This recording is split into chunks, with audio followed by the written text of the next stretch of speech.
Eu sou Manuel Carvalho e este é o P24. Há 5 anos, a emergência mandou todos para casa e saímos de lá mais fortes. De dizer que, com a declaração do estado de emergência, a democracia não será suspensa.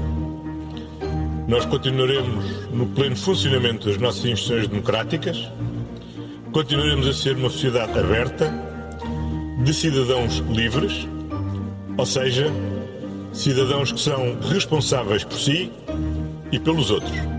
No dia 19 de março do ano 2000, a edição impressa do Público titulava, sob um fundo gráfico que representava o coronavírus, que Portugal estava em estado de emergência. Nesse dia, faz hoje 5 anos, fomos todos para casa. Entramos no isolamento forçado. Na tarde do dia anterior, o primeiro-ministro António Costa fez saber que a provável decreto de estado de emergência do Presidente da República, que o Parlamento tinha, entretanto, já votado favoravelmente, com a oposição apenas do PCP, do Partido dos Verdes, da Iniciativa Liberal e da deputada Joacine Catar Moreira. Nessa edição histórica do Público, abundavam notícias assustadoras e expressões de incerteza e de ansiedade. Estará a liberdade e a democracia em risco? Será a economia capaz de evitar o colapso? O Serviço Nacional de Saúde terá condições para resistir à pressão? Os portugueses estarão prontos para o isolamento e todas as demais privações? Será o país capaz de achatar a curva do crescimento dos novos casos de Covid-19 para evitar mais mortes? 5 anos passaram e acaso parece dizer que se há uma medida capaz de dar conta da forma como a sociedade portuguesa resistiu ao estado de emergência e à pandemia, essa medida encontra-se na distância com que hoje vemos esses dias aflitivos.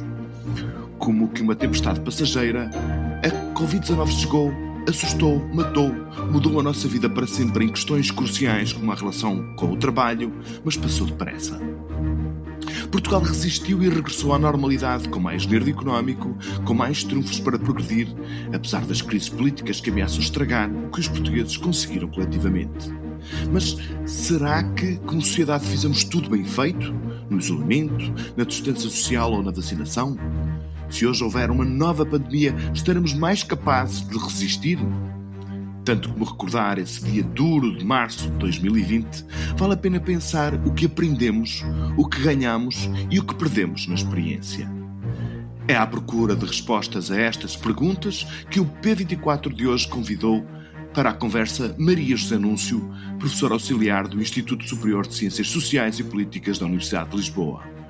Maria José Núncio é socióloga, estuda a família ou a adolescência e durante a pandemia preocupou-se em acompanhar de perto a reação das pessoas com o confinamento. Este é o P24, o seu dia começa aqui. Viva, professora Maria José Núncio, muito obrigado por ter vindo ao P24. Se tivesse de avaliar a sociedade portuguesa pelo seu desempenho durante o estado de emergência da Covid-19, que nota é que lhe dava? Tivesse de avaliar o desempenho da sociedade, primeiro que tudo, olá, Viva, muito obrigada pelo convite. E se tivesse eventualmente daria, estamos a falar de uma escala de quanto? Como eu sou professora, temos esta coisa de 0 a 20 ou de 0 a 20? De 0 a 20, de 0 a 20, por exemplo. 20, dava aí uns 17, 18. Portanto, uma excelente nota. Portanto, a sociedade portuguesa portou-se muito bem na sua avaliação. Muito bem durante o confinamento e, aliás, acho que foi, de alguma maneira, o tempo do confinamento foi um tempo de experiência que me parece que foi bastante interessante do ponto de vista até do encontro das pessoas com elas próprias e do encontro com determinados valores. Não quer dizer que se tenha mantido depois, não é? E eu até lhe posso dizer que fui daquelas pessoas que me convenci que a experiência da pandemia e claramente a experiência de um confinamento ia trazer ao de cima aquilo que nós temos de melhor. Infelizmente acho que não foi exatamente isso que aconteceu, mas durante o confinamento acho que o comportamento da população portuguesa em geral foi de facto exemplar. Uhum. E isso, portanto, em que critérios? Solidariedade, coragem, determinação, resiliência? Eu acho que sim, sobretudo acho que em termos de resiliência, acho que conseguimos ser solidários também, até porque eu tinha a noção antes disso, e se calhar tenho-a hoje também, que nós não somos uma sociedade particularmente solidária no sentido de pensarmos muito no bem comum, seja, acho que a noção de bem comum anda algo distante da sociedade portuguesa, tradicionalmente, e acho que durante o período de confinamento nós conseguimos ter mais essa noção e desenvolver alguns costumes e hábitos de solidariedade que não eram de todo usuais, e até estou a falar ao nível da própria vizinhança, ao nível do estabelecimento até de relações de vizinhança que antes não existiam e que de repente existem porque se sabe que aquela pessoa está sozinha e que eventualmente pode precisar de alguma coisa. Também acho que fomos cumpridores das normas, o que não sei se isso me surpreendeu tanto quanto me surpreendeu o aparecimento dessa noção de bem comum e dessa noção de solidariedade. Uhum. Até porque, enfim, muitas vezes, enfim, alguns dos nossos antropólogos estudam-nos e medem-nos um pouco pela nossa permanente aversão à autoridade. Nós, podendo subverter a ordem da autoridade, temos por hábito fazê-lo.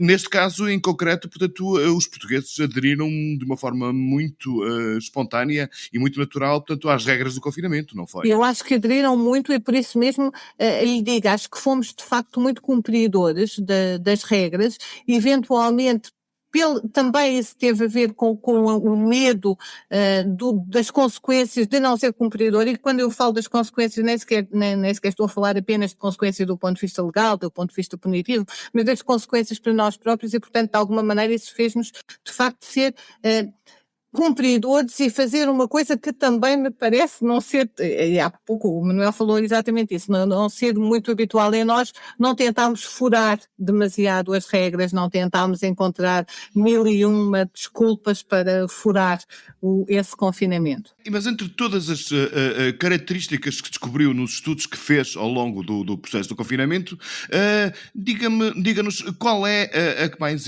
a impressionou? Se há alguma coisa que nos seus estudos a tenha de facto impressionado, o que é que foi?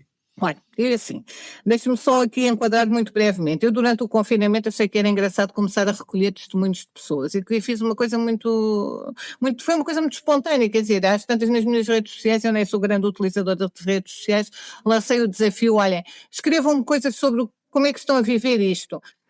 Isto por uma razão, porque achei que deixar passar tempo sobre a experiência iria fazer com que a memória interferisse e, portanto, o nosso relato da experiência a posteriori não seria tão espontâneo e tão natural como naquele momento. Então recebi desde frases, poemas, até diários completos do confinamento, trabalhei-os um pouco e o que é que eu percebi que eram as grandes dimensões que preocupavam as pessoas.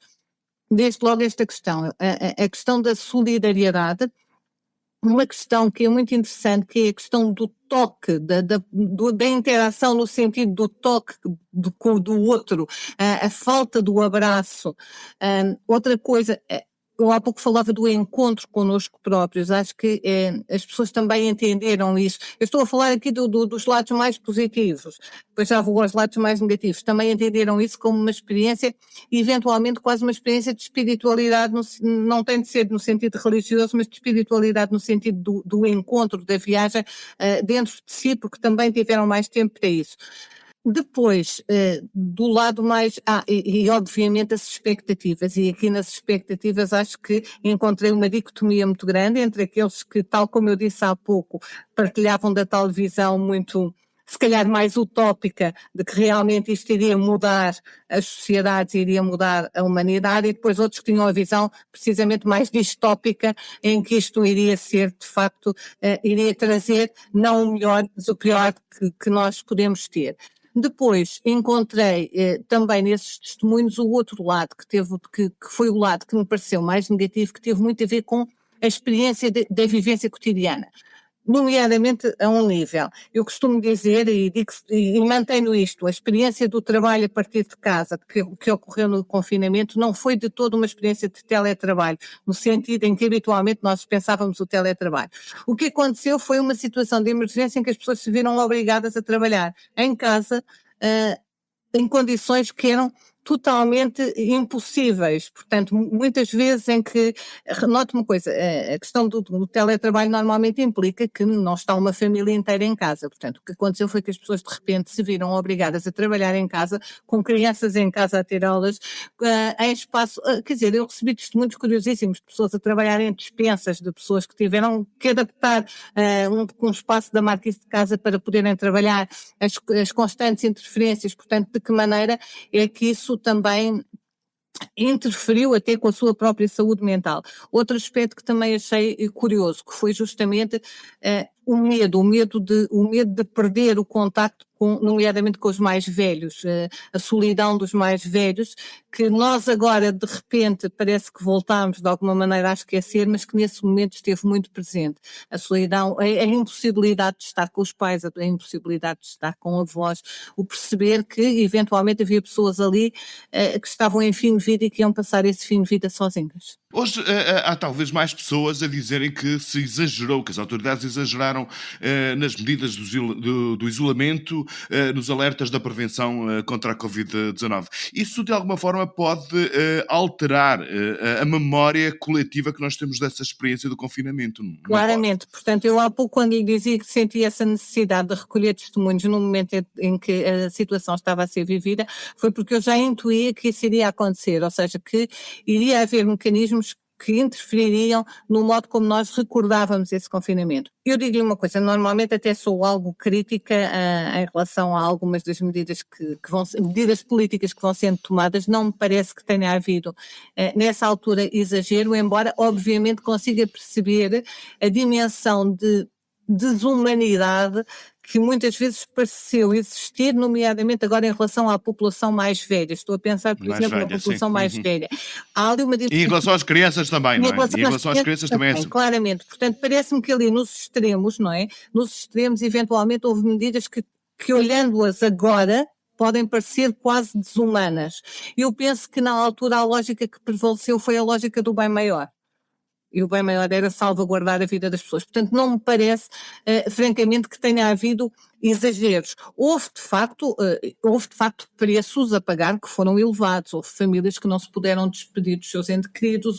Houve crianças que perderam, de facto, no princípio do seu tempo de interação, o hábito da interação e que não sabem lidar muito bem com ela. Houve uma adolescência que já estava muito viciada em telemóveis e redes sociais e que a experiência do confinamento, obviamente, que ainda adensou essa espécie de adição e obviamente que fez perder nesta geração o hábito da interação, e isso é completamente visível.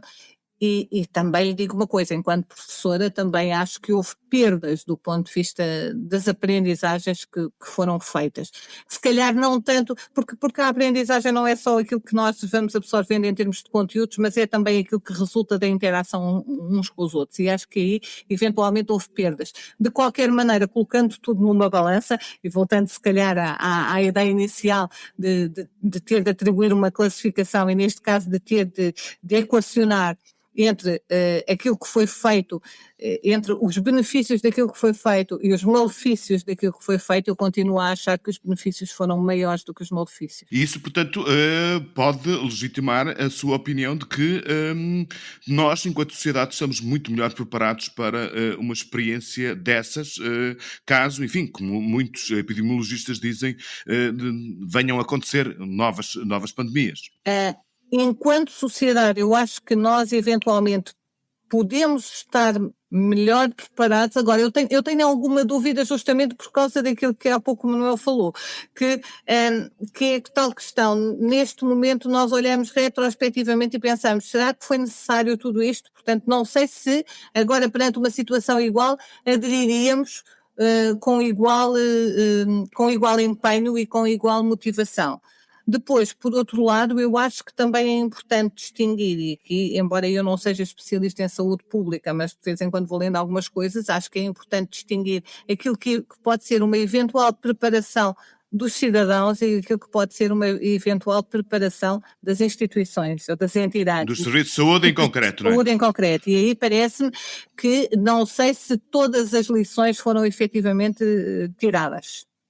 Uhum. E, portanto, mas essa sua resposta quer dizer que, de alguma forma, as pessoas olham para aquilo que lhes aconteceu e, enfim, devem julgar, enfim, no seu próprio juízo, no juízo da sua própria memória, que se calhar não precisariam de estar tanto tempo em casa, tanto tempo isolado, de ter tido tanto medo. É isso que ressalta da sua pergunta, não? Eu Da sua penso, resposta, é perdão. assim, eu quase que apostaria que se neste momento fôssemos para a rua inquirir a população portuguesa acerca dessa experiência, essa seria a resposta que as pessoas davam.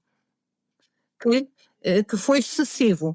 Embora eu mantenha, do ponto de vista da minha opinião pessoal, a noção de que eventualmente se fez aquilo que no momento foi considerado o melhor e que foi considerado o prevalecer do bem maior. Mas sim, por isso mesmo eu acho que a memória tem aqui um papel muito importante e eu acho que a memória aqui irá interferir e seguramente eu apostaria, não gosto muito de apostar, mas neste caso apostaria mesmo que se fôssemos perguntar à população portuguesa, a generalidade das pessoas que viveram a experiência do confinamento diriam que foi excessivo, não era preciso tanto.